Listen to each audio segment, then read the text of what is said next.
FanScape, a fan fiction podcast, presents Blood and Venom Part 2, Shattered Reality.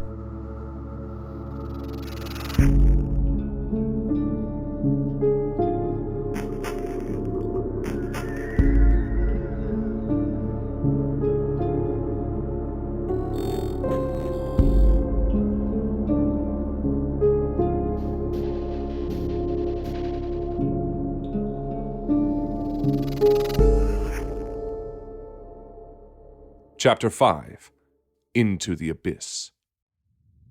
Lauren opened her eyes to darkness, breathing in stale, dry air as she sat up on the dusty floorboards of a decrepit room. Rays of warm sunlight were shining in through gaps in the boarded-up windows, and it wasn't long before her eyes adjusted to her new unfamiliar surroundings. Her first few moments of consciousness were filled with confusion, but she soon remembered the events that had transpired the night before and felt panic wash over her. Scrambling to her feet, she made her way to the table that her mysterious rescuer had left her equipment on and retrieved her flashlight, flicking it on and shining it around the room. The building was small, consisting of only one rectangular room and containing little more than a few cardboard boxes and a weathered table. Her best guess was that it was once used for storage, but it had clearly been abandoned for a long time. She then looked back at her camcorder and noticed the cellophane-wrapped bagel and bottle of water sitting right next to it, as well as a small slip of paper that was placed at the edge of the table. She picked it up and looked it over, unsurprised by what it said. Thought you could use this. F. Firebrand, she muttered. That was the name he went by, but it was about the only thing she knew about him. Lauren had no idea who he really was or why he was helping her, especially if he was one of the suited man's shadowy servants. She knew that she should have been grateful for his help, but she didn't exactly trust the grinning wraith either.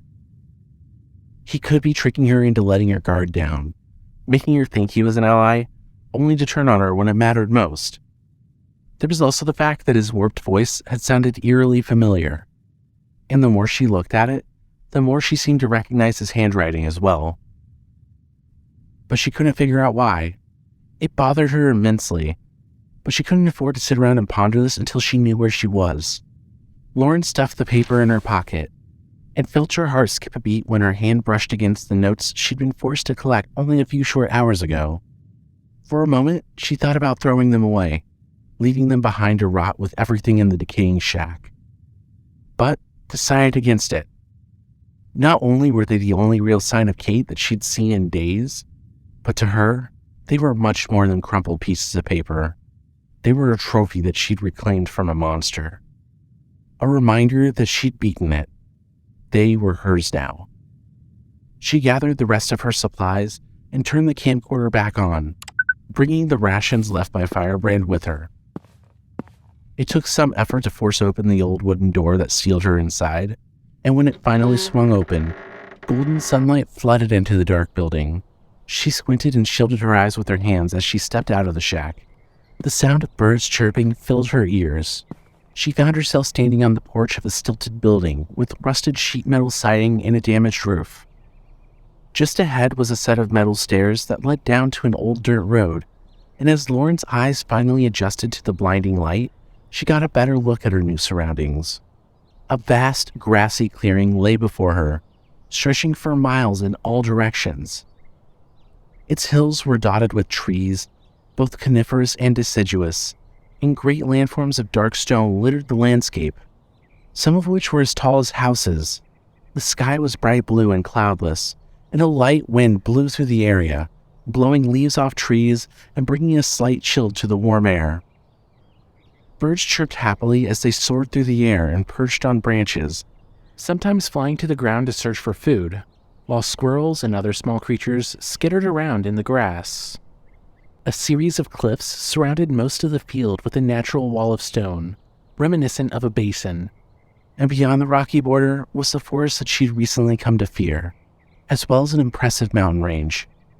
Her gaze followed the dirt road far to her left, and she saw a wide gap in a mountainous wall that was sealed by a chain-link fence topped with barbed wire. A locked gate wide enough for heavy machinery and service vehicles to get through was at its center, and Lauren could tell with only a glance that she wouldn't be going that way anytime soon. Directly across the road from her was a rundown tool shed that looked like it was one good storm away from collapsing. But that was nothing compared to what she saw when she looked to her right.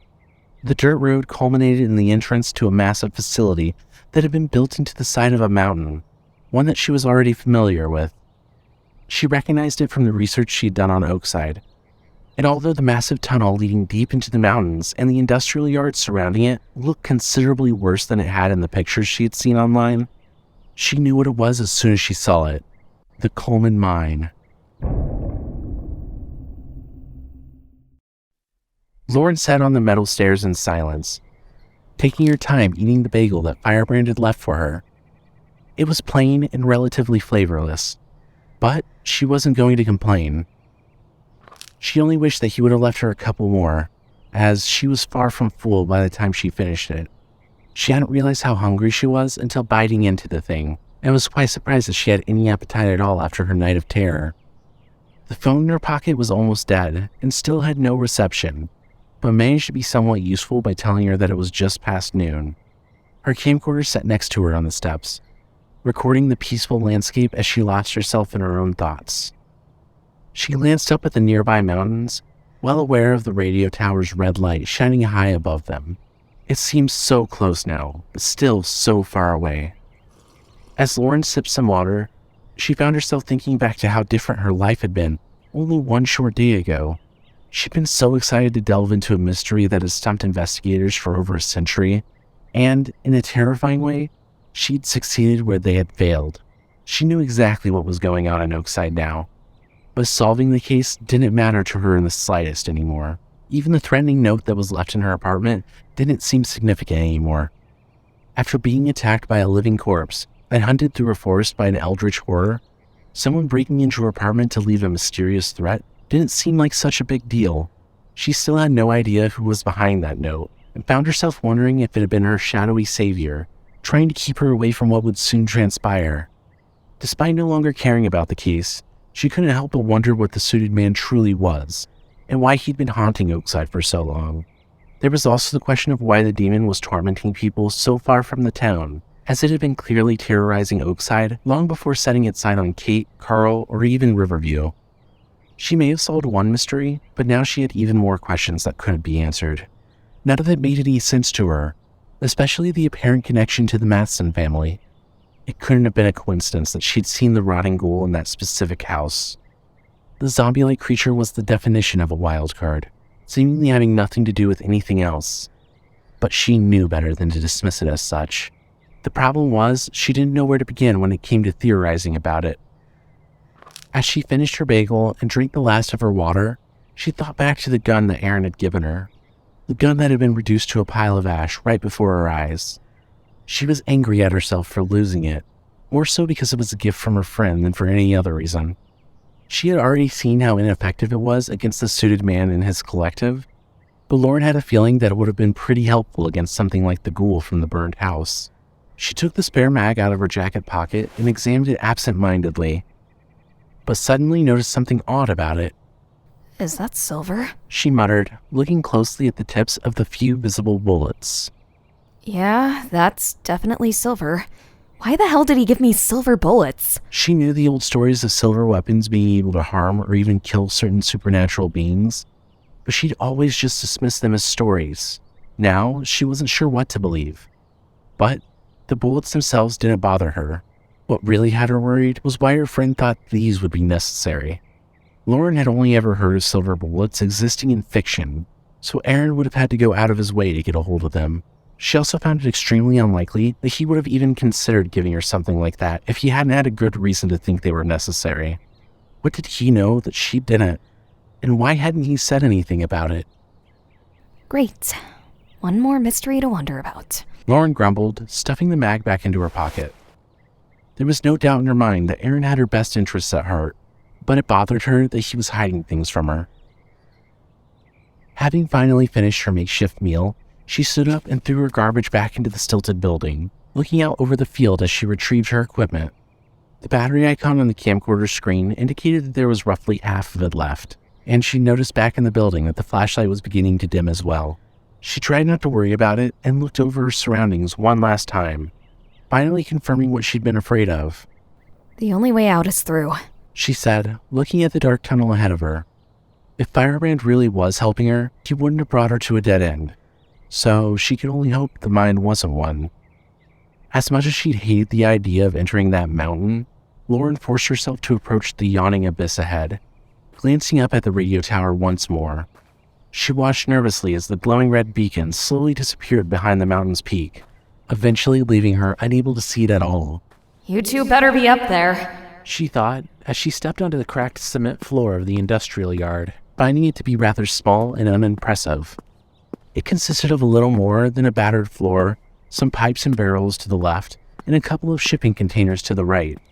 A tall chain-link fence partially enclosed the cluster of pipes and barrels, making a pseudo-barrier between the service yard and the field.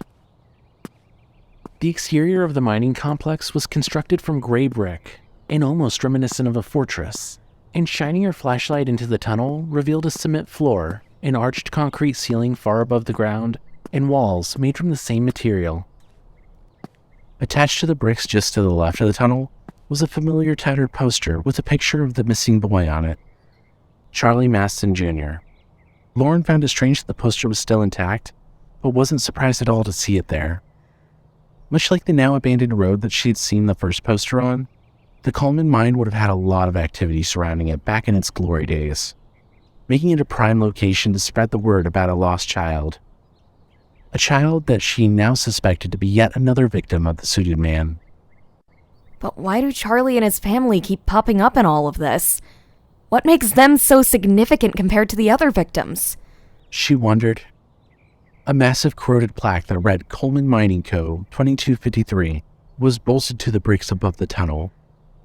And as Lauren was working up the nerve to delve into the darkness, she noticed something out of the corner of her eye. A weather-beaten bulletin board was attached to the side of the nearest shipping container, and a laminated sheet of paper was pinned to it. The lamination was the only reason it had survived so many years of abuse from the elements, and even then, it was still difficult to make out what it said. She took a moment to read the document in its entirety. Attention all employees. After closing this Sunday, your paychecks will be mailed to your home address that we have on file for you. Please see Jessica in the office if you had changed your address recently. Otherwise, you will not be able to receive your final paycheck.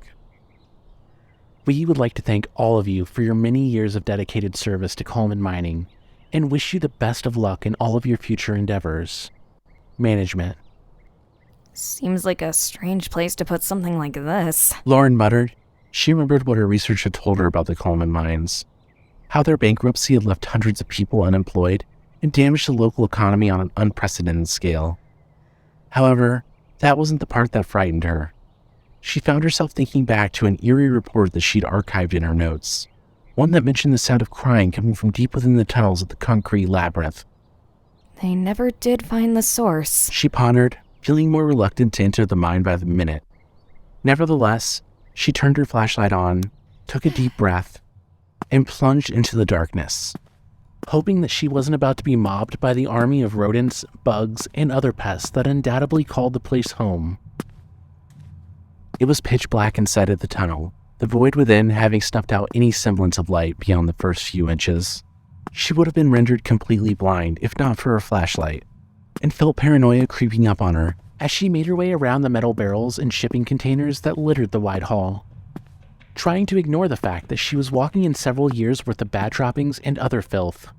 Despite the inherent eeriness of the situation, Lauren was impressed by how well the structure had held up after so many years of abandonment.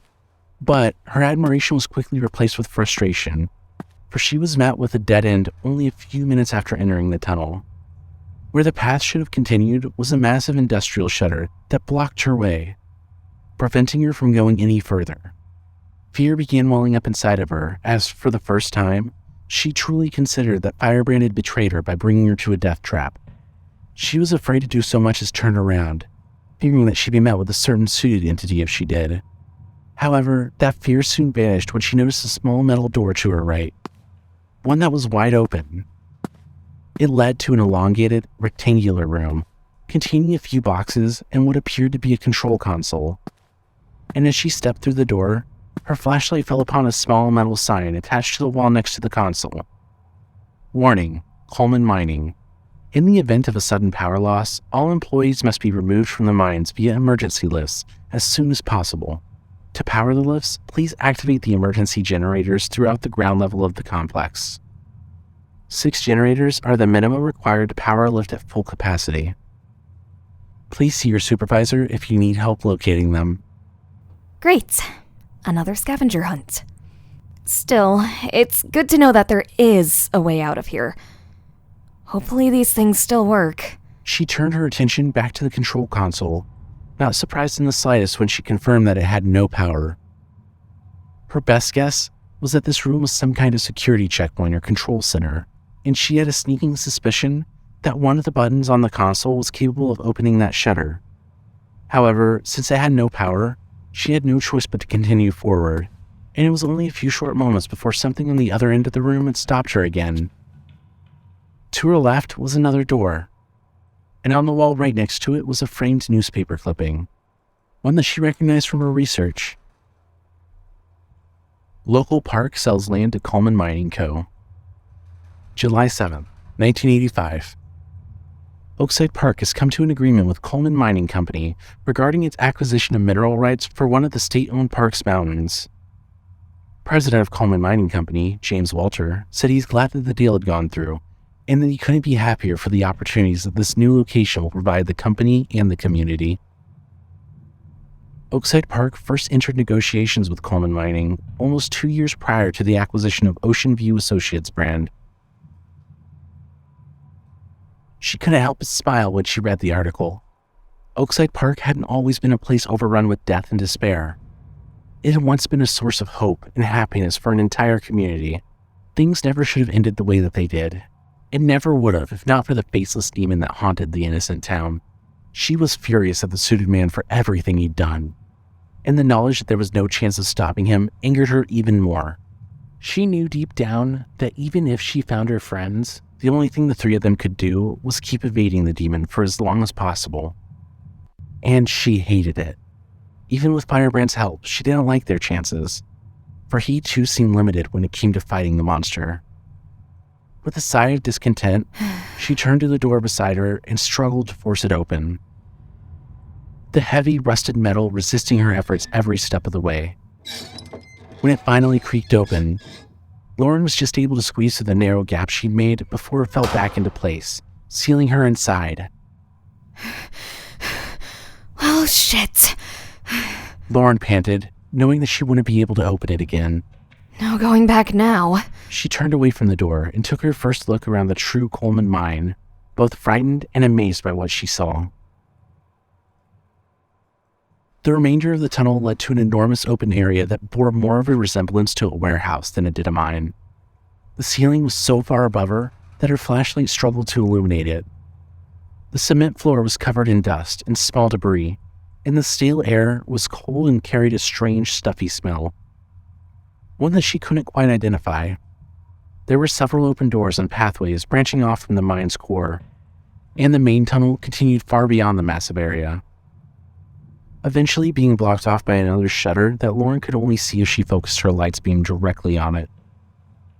She realized that this entire section of the mine was only the beginning, and that the shutter ahead was blocking off the next one, which undoubtedly went even deeper into the mountain. For once, she was grateful for an obstruction. Exploring the areas she could actually access was going to be enough of a chore on its own. A metal catwalk hung high above the ground, forming a path from one side of the second floor to the other, and several crates, metal barrels, pallets, and shipping containers were scattered around the room, as well as some other equipment. The elevator shaft was also in plain sight, having been built just to the left of the main tunnel. It was somehow larger than Lauren had been expecting it to be. However, visually, it wasn't much more than an industrial lift with a frame of steel beams encasing it, making it easily accessible from most sides, even though the actual entrance was facing the tunnel. As she took in her new surroundings, her flashlight fell upon something peculiar. A large red gas can sitting on the lift, one that looked relatively new. Lauren stepped forward to examine it, and her heart skipped a beat when she caught sight of the white strip of masking tape that was stuck to it. For the initials CR had been written on it in black marker. They were here, She muttered, shining her flashlight up the elevator shaft. It went higher up than she would have expected, far too high to see the end of. And when she looked back down, she got a good look at the small console that was built into the lift. The device was meant to control it. That much was obvious. And upon closer inspection, she discovered that while it had several other switches and dials, there was one large button on the leftmost side of the control panel that stood out from all the others. Please work, She whispered, pressing the button and hoping for the best. Unsurprisingly, nothing happened, which was more or less what she'd been expecting. Yeah, that would have been too easy. She grumbled. She then picked up the gas can, getting a feel for its weight. Half full. She said, setting it back down. Those two must have found the generators, but why did Carl leave this behind? It was a question that didn't much matter in the grand scheme of things. And not wanting to carry the can around with her as she searched the mine, she decided to leave it right where it was until she located the generators. There's probably a room full of them somewhere. It's not like the Coleman workers would have randomly scattered generators across this entire place. But where to start looking? It was then that she began to notice the signs of another presence in the old mine. Shining her flashlight on the walls beside the lift, she could see arrows pointing upwards, scratched into it, as if someone had carved them with a stone.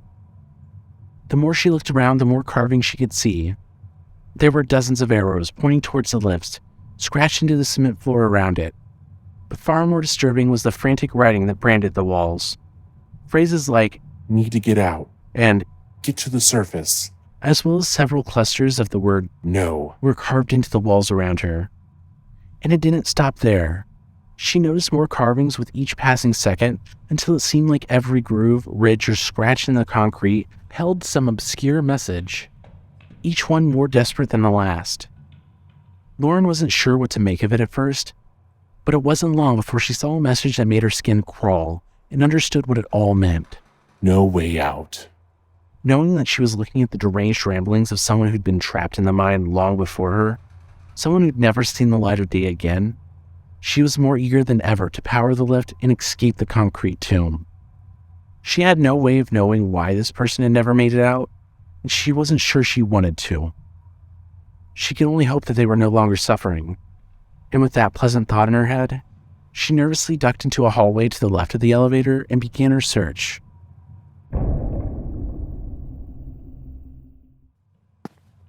Why me? No friends. Please help me. So tired. I don't want to die here. Stop looking at them, Lauren. She told herself, trying to focus less on the unnerving carvings and more on the mission at hand. However, it was easier said than done.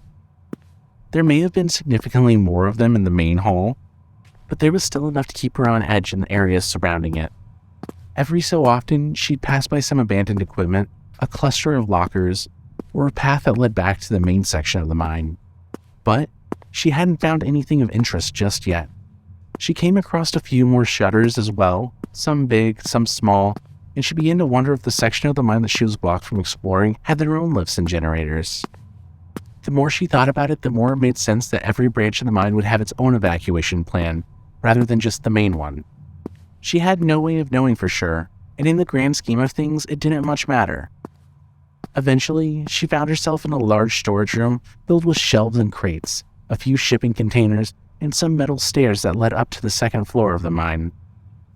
The room's upper area wasn't nearly as large as the rest of it, consisting of little more than a concrete balcony overlooking the storage room, 2 small side rooms, and a hallway to the right of the stairs that led further into the mine. Not what I'm looking for. Lauren muttered as she stepped forward. How hard can it be to find a bunch of She started, but stopped mid-sentence as her flashlight fell upon something that shot a wave of terror straight through her. She flicked the flashlight off and stood as still as a statue, unsure of what was louder, her pounding heart or the quiet, raspy breathing of the thing that lurked at the center of the room. She hadn't gotten a good look at it, but Lauren had seen far more than she'd wanted to. A humanoid figure that was either deathly pale or wearing something white was crouched amidst the clutter of equipment, its back turned to her. One of its arms hanging loosely at its side with the other propped up on its knee, and its face pointed at the ground, seemingly dormant, maybe even asleep. She knew for sure it wasn't the same ghoul she'd seen in the burned house, and for that she was grateful, but she was less than thrilled to encounter a whole new monstrosity. She stood there for several agonizing minutes, not daring to move a muscle until she was sure that the creature hadn't noticed her. Until finally, she pointed her flashlight at the floor and cautiously turned it back on, well out of sight of the pale figure. She knew that she was playing with fire by having it on, but without it, she was as blind as a bat in the darkness of the mine, so she had no choice. As quietly as she could, she made her way to the staircase beside her and began to climb it, going as slowly as possible to avoid alerting the thing nearby. Her plan was to make her way down the hallway she'd seen from the lower floor without ever alerting the sleeping figure. But like the majority of the ideas Lauren had come up with over the past couple of days, it didn't go the way she'd wanted it to. She'd almost made it to the top of the stairs when one of the rusted metal steps came loose under her foot and fell to the ground below, clattering loudly on the stone-cold concrete.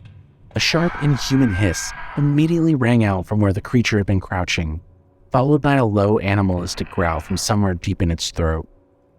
It took everything she had to keep herself calm and collected, especially with the unknown creature making guttural, almost alien noises right next to her as it prowled the storage area, searching for the source of the disturbance. She could hear it making its way towards her, slowly but surely, and she had no choice but to turn her flashlight back off as she crept up the rest of the staircase, her heart pounding in her chest. Finally, she made it up to the second floor and ducked into one of the side rooms, backing against the wall and staying as silent as she could, not moving a muscle. She listened intently as the pale figure stalked up the stairs, stopping abruptly when it noticed the missing step, and then crossed the gap, hissing and snarling as it hunted its prey. Great, it can see in the dark, Lauren thought. She covered her mouth to hide her ragged breathing as the creature drew closer to the room she was hiding in, sniffing the air as if it was tracking her by scent. She could do nothing but stand there, motionless, completely at the mercy of something she couldn't even see. And when she felt the eerie presence only a few feet away from her, knew that it was peering into the room. She could only hold her breath and wait for what would happen next. A few agonizing moments passed, moments that felt like hours as she listened to the unnatural sounds that the creature was making. Until it finally let out a spine-chilling screech and took off down the path that she'd been intending to take, its heavy footfalls and feral gurgling echoing throughout the mine. Lauren uncovered her mouth and took a deep breath of air, letting a wave of relief wash over her. She hadn't realized it before, but her whole body was trembling with a combination of fear and adrenaline. A few minutes passed as she listened to the sound of the creature fade away into the distance, before finally deciding that it was safe to move. And she flicked her flashlight back on and poked her head out of the room, finding that the coast was clear. What the hell was that thing? She whispered, both terrified and intrigued as several theories began to form. She had no hope of answering that question, but she did know one thing. Whatever it was, she was going to have to be even more careful from now on, lest she cross paths with it again. Not wanting to risk the stairs a second time, she made her way to the opposite end of the balcony and used a large shelf that brushed up against it to quietly lower herself down to the first floor. She then located another hall at the end of the room and resumed her search for the generators, terrified that she'd come face to face with her assailant around every corner she turned. Although she knew that they were far away, the terrible sounds echoed through the mine as if they were coming from everywhere at once, slowly chipping away at Lauren's self-control. Every fiber of her being was telling her to run, to bolt madly through the mine and get out as quickly as she could, but she knew what would happen if she did. What had worked against the suited man would not work against this new enemy. She would have to take a stealthier approach if she wanted to make it out alive. She had a sneaking suspicion that this creature was responsible for what happened to the person who'd carved those messages into the walls and floors, the messages that she could still see if she looked for them. And while the half-empty gas can back at the lift seemed to hint that Kate and Carl had made it out of the mine, she hoped dearly that they hadn't been hunted by the thing like it was hunting her. Then there was the matter of the suited man, who she hadn't seen or heard from in a suspiciously long time. Lauren had no reason to believe that he had any affiliation with the creature that was currently searching for her, but she wasn't about to rule it out either. She explored the dark halls and cluttered rooms as quietly as she could, doing her best to hide her flashlight from view, just in case the feral creature caught a glimpse of its light. The labyrinth of concrete corridors eventually led her to the back end of the main tunnel, and as she made her way around the shipping containers, barrels, and pallets that cluttered the area, she heard something that was somehow more unnerving than the feral growling and screaming. Silence. She knew without a doubt that it was still looking for her, but now it was taking a stealthier approach, something that Lauren liked even less than being able to hear it. Now she had no idea of where it might be coming from, and as she crept into one of the halls on the rightmost side of the tunnel, she kept expecting the thing to jump out at her from every dark corner or empty room that she came across.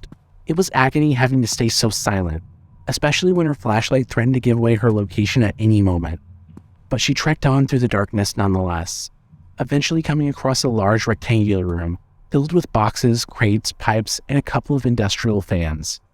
A ways to her left was a metal staircase that led up to the mine's second floor, and far to the right was another dark hallway, something that she was getting pretty tired of seeing. Exploring the rectangular room yielded nothing of interest, and with a growing sense of frustration, Lauren made her way to the next hallway. Seeing that it contained little more than a forklift, a few lockers, and another staircase at the left end of the hall. When she looked to the right, she saw that the corridor opened up into the main hall, and it was when her flashlight fell upon a doorway a few feet in front of her that she wanted to slap herself across the face. You fucking idiot, she muttered, groaning in disbelief, for she was staring at a room full of inactive generators, complete with a yellow sign above the door. It was right next to the lift the entire time, she grumbled, annoyed with herself for not only wasting so much time exploring the empty rooms and hallways, but also for waking a creature that she could have easily avoided if she'd taken a slightly different path. Regardless, she was ecstatic to have finally found what she was looking for. But it was when she began making her way back to the lift to retrieve the gas can that she realized it wasn't going to be so easy. She heard a low growl coming from somewhere in front of her and quickly turned her flashlight off, ducking into the generator room to hide and listening closely as the snarling creature skulked through the hall that she'd just been standing in. Lauren once again stayed as silent as she could, waiting for it to wander away. And for a short time, it seemed like hiding was going to work again. It was as the creature was making its way into the hall that Lauren had come from that a shrill noise erupted from her camcorder, followed by an equally loud burst of static. She looked down at it in horror as the screen rippled and flickered, various colors and waves of distortion flashing across it. No, not now. Please, not now, she whispered, but it was too late. The figure let out an inhuman shriek and came running back in her direction, and Lauren had no choice but to leave the generators behind and run for her life. Flicking her flashlight back on, she knew that she had no way to go other than the back end of the hall, and sprinted towards the stairs as the sound of the rapid footsteps and feral screeching closed in on her. She'd almost made it to the first step when she felt a force like a brick wall tackle her from behind, before her face burst into the ground. The creature was on top of her in an instant, and she felt a powerful fist collide with the back of her head. She yelped in pain and spun around, smashing her flashlight into the left side of the creature's face. It fell off of her and let out a scream of rage, and whether Lauren knew it or not, what she did next is what saved her life. She instinctively pointed her flashlight at the lunging creature as she crawled away from it. And to her surprise, it shrieked in pain and shrank away from the blinding light, shielding its eyes with its arms. That's when Lauren finally got a good look at the beast that had been hunting her. The most surprising aspect of the thing was that it was clearly human, even if the noises it was making said otherwise. And it had a feminine figure as well. The feral woman was wearing a white zipped-up hoodie with the hood pulled over her head and a red shirt barely visible under the pale garment. She wore deep blue jeans and dark gray shoes, and her long, wild black hair hung in front of her face, nearly obscuring it from view. Her skin was pale, and her clothes were heavily stained with soot, as were her hands and her neck, but her face was covered with a white, plastic mask, making it impossible to know who was behind it. The mask itself was partially burned and melted in certain spots, seemingly at random, and there was a fair amount of soot on it as well, mainly around the eye holes and the vertical rectangular openings over the center of the woman's mouth. Her fierce eyes and snarling lips were the only things that Lauren could see under her mask, other than the small glimpses of soot-covered skin, with the former being the most terrifying part of her. Her stormy gray eyes had a demented animalistic look in them, as if nothing human remained within, any semblance of sanity long forgotten and replaced with a mindless desire to kill and maim. After the initial shock subsided, Lauren managed to get to her feet, seeing two of everything thanks to the woman's attack. She backed away from her and made her way to the stairs, focusing her flashlight right on her face to keep her at bay. The feral woman shrieked with pain and rage, often attempting to lash out at Lauren as she followed her up the stairs, only to recoil from the light as if it was burning her skin. Finally, she had enough and threw her arms down, looking directly at Lauren and howling in fury before running back the way she'd come from, hissing and gurgling as she disappeared into the darkness. Lauren couldn't believe that she'd survived the attack, let alone found a way to fight the thing off. She must have been down here for a long time if her eyes are that sensitive to light. Lauren thought to herself. She would have felt bad for the woman if she hadn't almost been killed by her. And even though she now knew her weakness, she wasn't eager to see it again. Deciding that it would be safer to make her way to the storage room balcony on the second floor and make her way back to the main hall from there, instead of risking an ambush on the ground level, Lauren turned around and ran up the rest of the stairs, not nearly as worried about stealth now that she knew how to fight back. As she began to navigate the dark halls of the Coleman Mine's second floor, she found herself thinking back to a piece of Oakside trivia that she remembered writing down, an insignificant excerpt from a website that she hadn't thought about in days. Area mountaineers will often use their bright flashlights to stun and scare off invasive animals, such as raccoons and coyotes, from scavenging through their supplies at night. Lauren couldn't help but smirk at the quote, realizing that, in a way, her chaser was an invasive presence too. The Chaser. Lauren muttered, stopping for a moment to consider the name she'd just given to her newest enemy.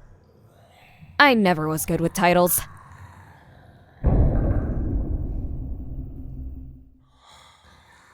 Lauren made her way across the second floor as quickly as she could, far more confident than she'd been only a few minutes ago, but still as scared as ever.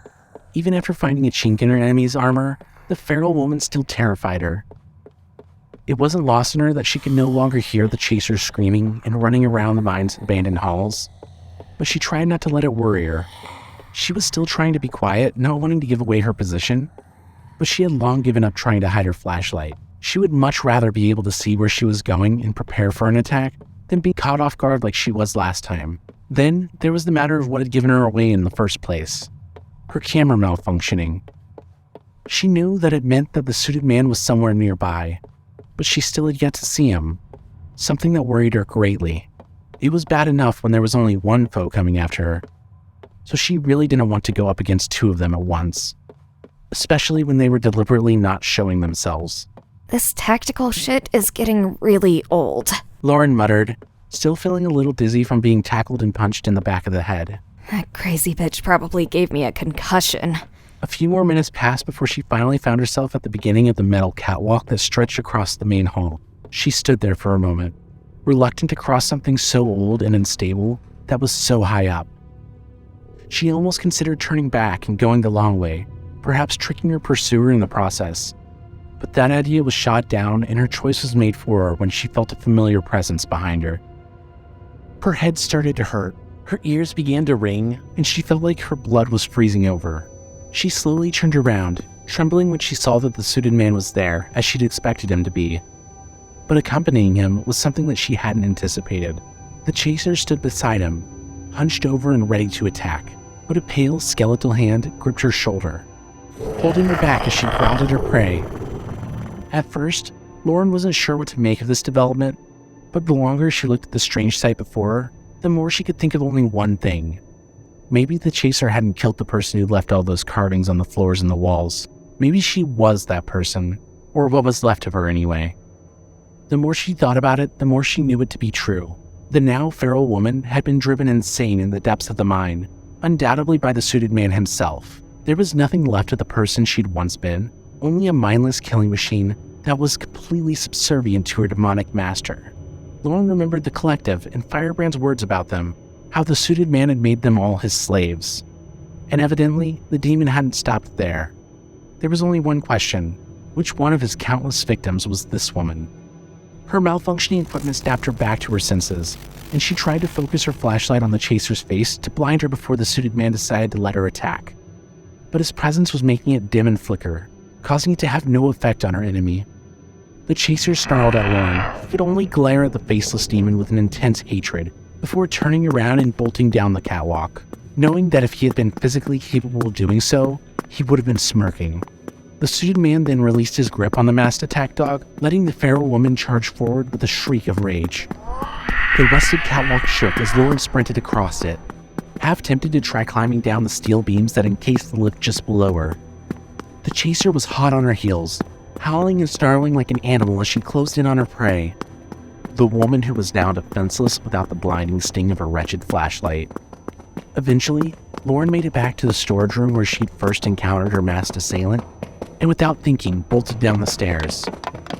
Her foot hit open air, and she sank down to her knees in the missing step, and before she had any chance to free herself from the snare she'd accidentally created, the chaser finally caught up with her and threw herself at the hapless victim.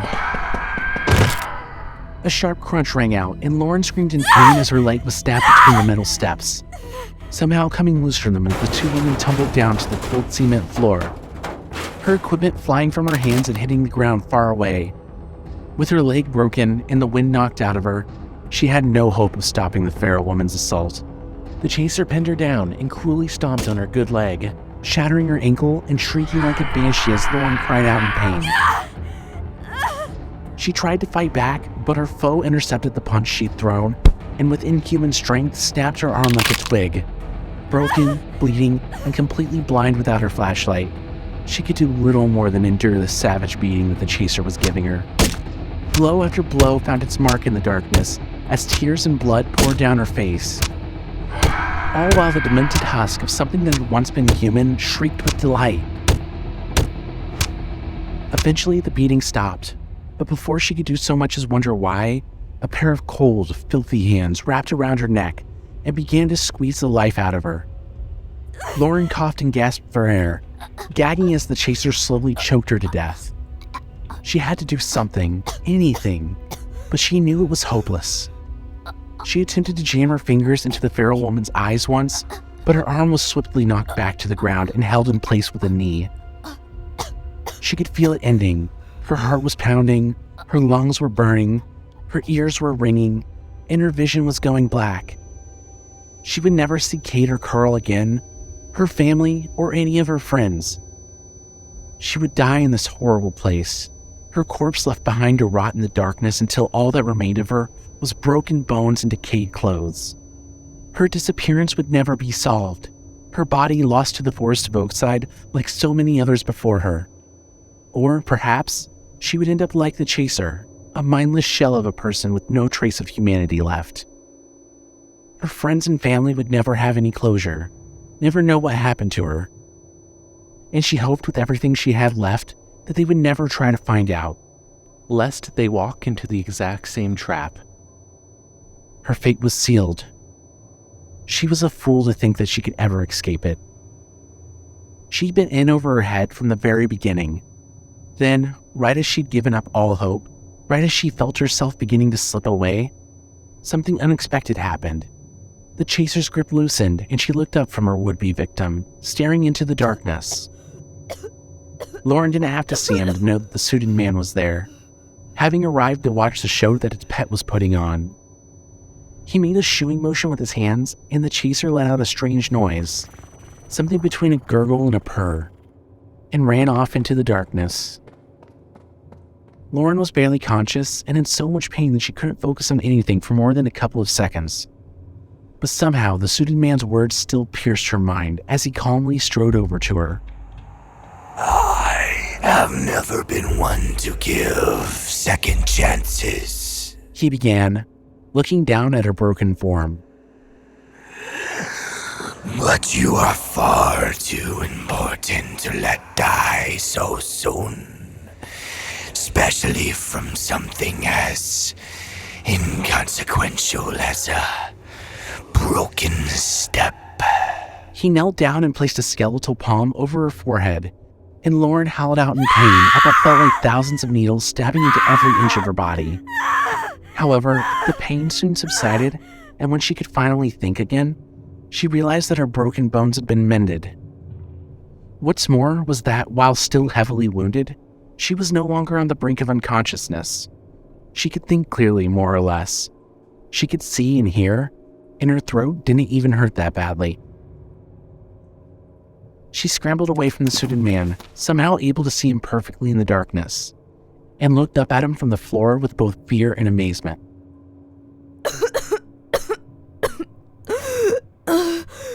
Why? Careful, Lauren. You wouldn't want that gift horse to bite you, He said, his voice like a blade grinding against stone.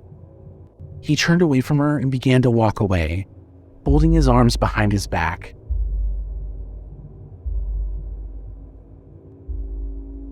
What do you want from me? You'll find out soon enough. He answered, vanishing into thin air. Lauren could only sit there and tremble for several minutes, struggling to regain her composure. The only reason she was still breathing was because a power far beyond her understanding had wanted her to live for a little while longer. And that knowledge tore her apart inside. Still sniffling, she wordlessly stood up and made her way over to the dim light coming from her camcorder's display, trying her best to ignore the intense pain all over her body and the blood that smeared her face. She didn't have the strength left to be angry when she saw the huge crack going across the device's screen. Nor could she be relieved that it somehow still worked after suffering a fall like that. Her flashlight, on the other hand, was unscathed, shining as bright as it had been before the suited man's presence interfered with it. Wounded and terrified, her head still pounding, Lauren slowly made her way back to the main hall, approaching the lift and picking up the gas can that Carl had left behind. She left her camcorder sitting on the control console, fearful that it might give away her location once again, and made her way directly to the generator room. However, it was as she was nearing the corridor that she heard a familiar growl coming from that direction. Are you fucking kidding me? She whispered, quickly hiding behind a shipping container. I really wish I had that gun right now. Suddenly, the thought of her long-lost weapon gave her an idea. She put the gas can down and pulled the spare mag out of her jacket pocket, quickly backtracking to the main hall. She stood in front of the tunnel and threw the mag far into the darkness, running back over to the shipping container and hiding behind it as quietly as she could. A loud crash rang out as the mag hit its mark, bouncing off of another shipping container and smacking into the concrete, echoing throughout the mine. Lauren heard a screech coming from somewhere to her right, followed by rapid footsteps heading in the direction of the disturbance. That should keep her busy for a few minutes. She muttered, picking the gas can back up and finally making her way over to her destination. She hadn't gotten a good look at it before, but it turned out that the room wasn't much to behold, containing nothing more than 12 backup generators and a ventilation system suitable for them. The generators themselves were small and yellow, featuring a black switch right next to the fuel intake on top of the machine, and a circular light panel on the front of it. It wasn't hard to tell which generators actually worked, as for some reason, 5 of them were completely dark, while the others were emitting a dim red glow from the circular light panel, something that she hadn't noticed the first time around. Lucky 7. Lauren muttered, wondering why only those generators were still working. Then she saw the tools scattered on the ground, and it all made sense. Carl, being the handyman that he was, had performed some repairs on the generators that were currently active. And the red light was most likely a result of the machines using up what little fuel they had left from when he and Kate had activated them to escape the mine. Lauren began emptying the contents of the gas can into all 7 of the generators, splitting the fuel between them as evenly as she could. She knew that only 6 were required to power the lift, but she wanted to be on the safe side just in case something went wrong with one of them.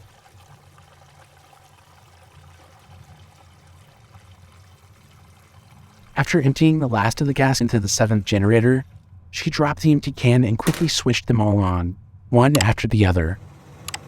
A jolt of excitement shooting through her as she watched their lights go from a dim red to a bright green. Loud metallic clanking, the whir of engines, and a variety of other mechanical sounds echoed throughout the mine as the generators sprang to life, their low rumbling reverberating in the silent corridors. She heard a soft ding ring out from the main hall, and knowing that all the noise from the generators would surely attract the chaser's attention, she left the room and started making her way back to the elevator. quite a few of the mine's lights had turned on, no doubt due to the spare generator kicking out more power than what was needed to activate the lift. But they were dim and didn't do much to illuminate the place. However, they were just bright enough for her to make out the layout of the rooms without needing a flashlight, something that she would have appreciated a long time ago. Now that she was away from the noisy generators, she could hear the chaser screaming and running in her direction from the opposite end of the mine. For a moment, she wondered if she should try to play it safe and be stealthy. But it quickly dawned on her that if she did so, the generators might run out of fuel before she could make it to the lift. There was also the possibility of the chaser getting to the lift before her and deciding to guard it. Fuck it! Lauren said, sprinting towards her one chance of freedom as fast as she could. When she made it back to the main hall, she looked in the direction the screams were coming from and saw her hooded pursuer furiously charging at her from further down the tunnel, weaving around shipping containers and piles of metal barrels. However, she was ready for her this time, and without the suited man around to stop her, Lauren focused her flashlight on the chaser's face, blinding her foe and causing her to crash headfirst into a pile of barrels, having been unable to slow down in time. The feral woman screeched indignantly as she struggled to get up, but Lauren had already used the window of opportunity to make it to the lift, retrieve her camcorder, and hit the large button on the console. As the elevator began to ascend, she heard an enraged shriek come from somewhere below her and looked down just in time to see the chaser jump up at the lift, barely managing to cling onto the side of it.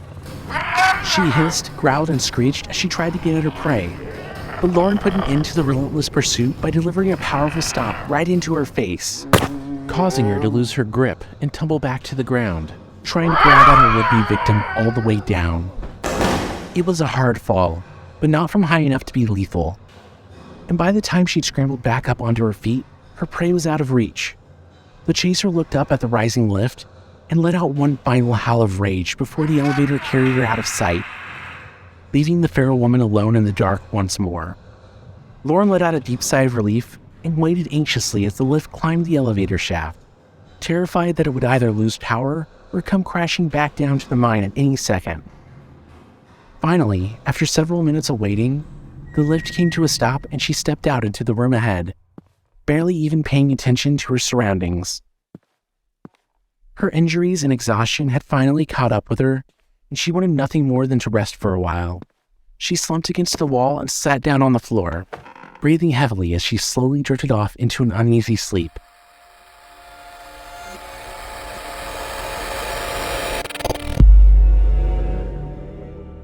Thank you for listening to Blood and Venom, written by Arthur Faraday, under the username WoodMr13, distributed on Archive of Our Own. Season 2 of FanScape has been funded by the Nevada Arts Council and the National Endowment of the Arts. Starring Aubrey Lima as Lauren Jones, David Klein II as the narrator, Chris McConaughey as the Slender Man. The chaser sound effects performed by Annabelle Duncan. Guest starring Jamie Petronis as Firebrand, Harlan Guthrie as the introduction narrator. Intro and credits music created by Dylan Griggs. Special thanks to our fellow podcasting friends who have helped make Season 2 possible at Malevolent, Through the Fog, The Impala Films, creators of Haunted and audio drama, Woe Begone, The Morbid Forest, and our friends at World Beyond and Jabun Audio. Before we end the episode, I just want to take a moment to say that while Season 2 of FanScape was funded by a grant, future seasons will be done so out of pocket. This show has a high production cost, and any assistance you can give, be it by sharing FanScape with a friend, or by joining our Patreon or Ko-Fi, or even buying merch to help fund the show financially, would be greatly appreciated and will help make Season 3 come sooner rather than later. Links for this and everything else mentioned in the credits can be found in the description or at thefanscape.com. Thank you for listening.